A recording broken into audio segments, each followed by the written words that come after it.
from Luke. And Jesus said, "Listen to what the unjust judge says. And will not God grant justice to his chosen ones who cry to him day and night? Will he delay long in helping them? I tell you, he will quickly grant justice to them. And yet, when the Son of Man comes, will he find faith on earth?"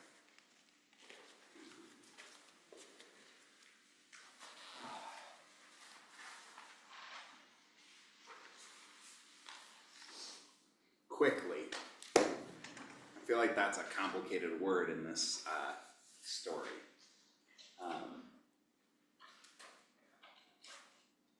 It's my conviction that if we are really Christians, if we are really followers of Jesus, then we live in an alternative reality. Now, the traditional reading of this text, as I've already mentioned, is that this is about just being persistent in prayer. You just gotta keep on keeping on. You gotta keep petitioning God until finally your prayers get answered. You must pray without ceasing, as Paul says. Well, there's three big problems with assuming that you're the widow and God is the judge. Number one is that you're assuming that you praying consistently will embarrass God into caring for you. That somehow you're gonna give God a black eye and God's gonna be like, "Oh damn, I wasn't being very kind to Andrew. I'm gonna give him what he wants." That's pretty nonsensical, right? Just like embarrassing God, that just doesn't make any sense at all. Number two, that somehow you're gonna change God's mind. That somehow you, in your infinite wisdom, know better than God in God's limited perspective on reality. And you're going to let God know that actually things should work differently, thank you very much, and I'll send you the receipt. Also doesn't make any sense, right? But the third one, and the worst one, is the assumption that we don't already have God's attention. That's the most blasphemous part of assuming that we are the widow and God is the judge, is it assumes we don't already have God's attention. And when I think about praying without ceasing, I think about assuming that I have God's attention all the time. To me, that's what that means. Assuming God is actually paying very close attention to me and everyone because God's amazing all the time. That feels like a tall order of faith. It's easier to believe that God is ignoring us than to believe God is intimately involved when things are shit. It is much greater faith to say God is intimately aware of the minutia of my life. As Christians, we are called to live in an alternative reality where God actually cares about the poor and the powerless. And it doesn't often look like it. But that is the alternative reality that we are called to live in, is one where we actually trust that God really cares about the poor and the powerless in the world. The problem is not God caring. The problem is powerful people who are unrepentant. The problem is unjust power. That's the problem. That's the problem in this story. And so I kind of look at it, I'm like, there's kind of three ways, because there's always three, right? There's three ways to think about it, about how we get the powerful to become repentant. And the one that I really wish worked was that we got them to care. We got them to actually have compassion for people that are suffering. We got them to actually recognize that the consequences of their behavior are causing pain in the world. The way you talk about trans kids is killing kids.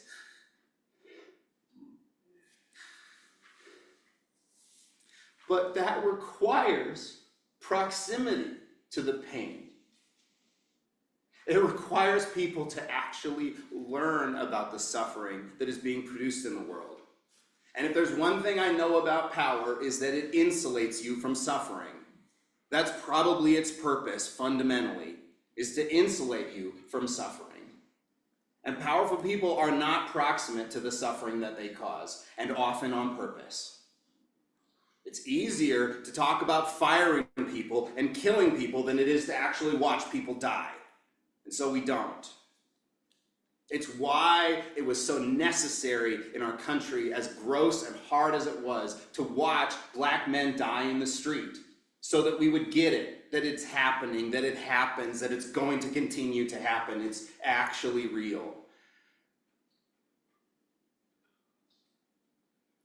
And I don't trust that powerful people are going to change their minds because they start caring, because I don't trust they're going to get proximate to suffering.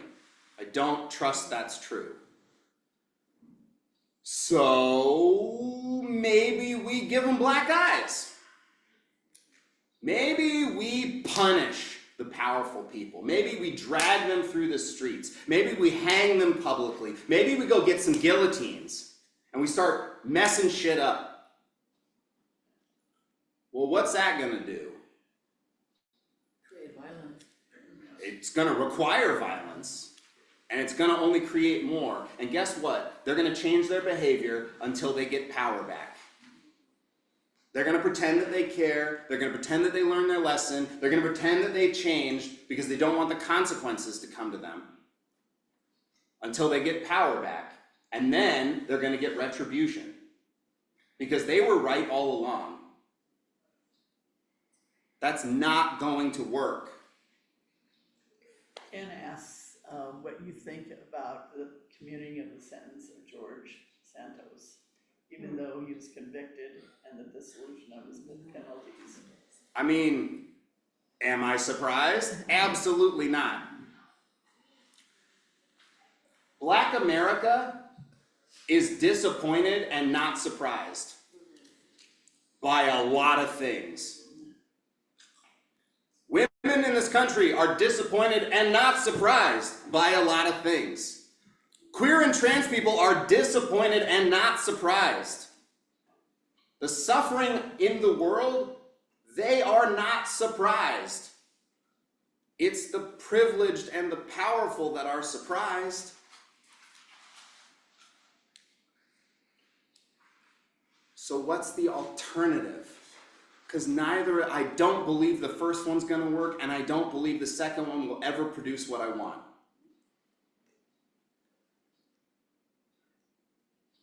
The other way, the third way, the Jesus way, is to remain consistent and clear about who God is and what justice requires. It requires tenacity and steadfastness that is not vindictive. It requires a hope that doesn't have to be fulfilled. It requires so much more work than the other two.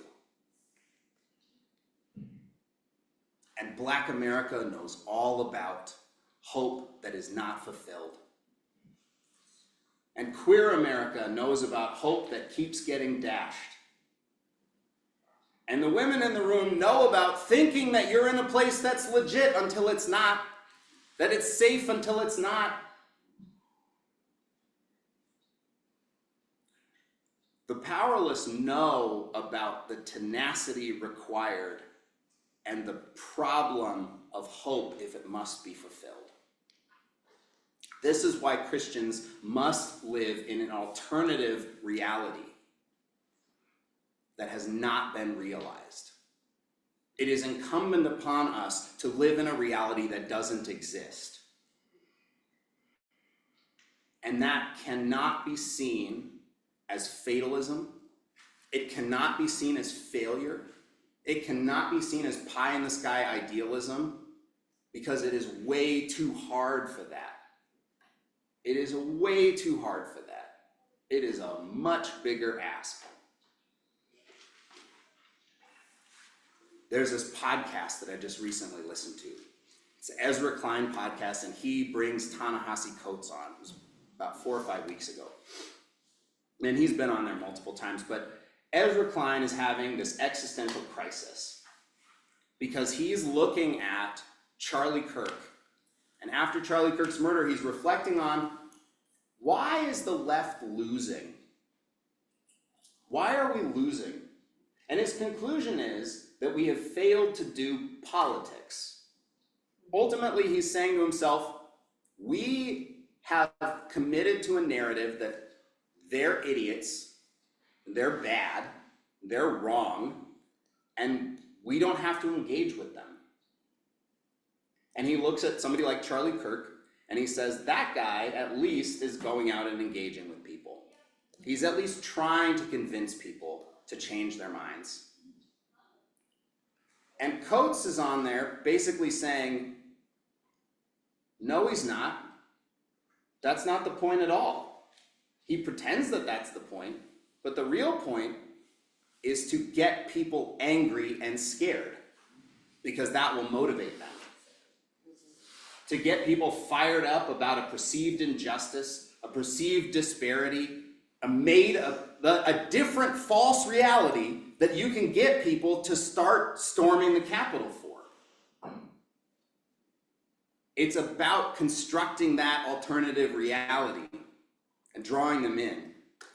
But Klein is convinced that what we have to do is we have to become more pragmatic. We have to sacrifice our values or our commitments a little bit in order to start winning, in order to get control of the government. Because if we don't have control of the government, he says, trans kids are less safe now because of decisions that are being made in the Supreme Court. As if being in charge actually leads to people being safer. As if that's the change that needs to really happen. And Coates basically looks at him and says, look, dude, this might seem fatalist, but Black America has been losing since there was America. And we're not trying to renounce our citizenship. We're not trying to go. If you've ever read Between the World and Me, he makes these arguments beautifully in that book.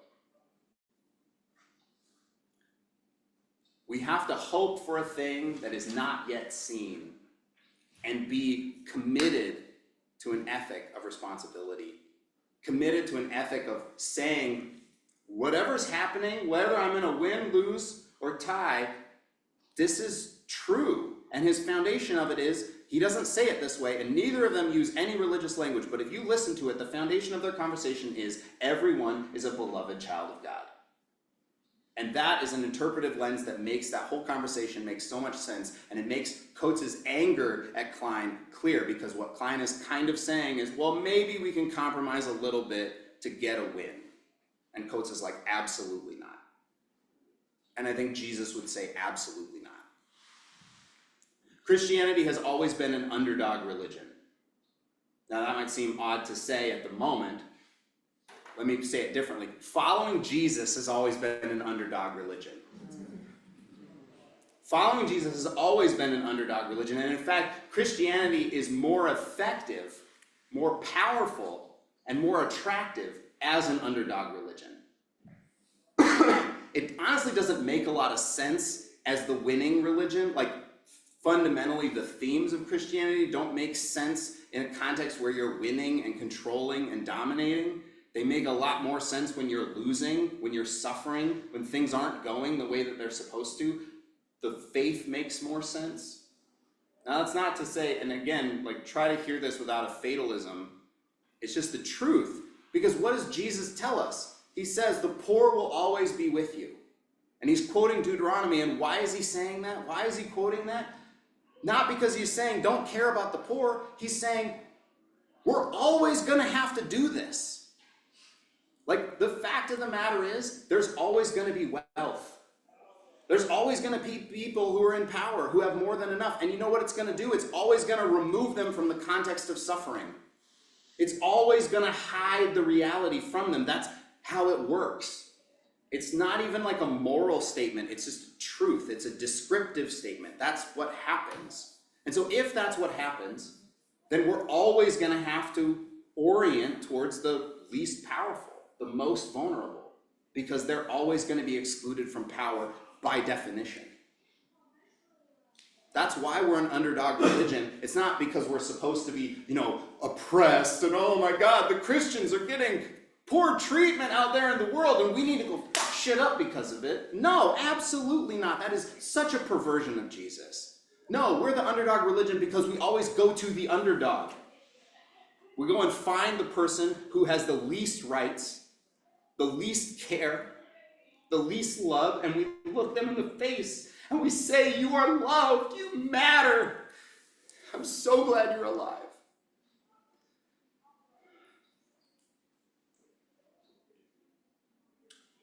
If we're not winning, are we losing? Yeah.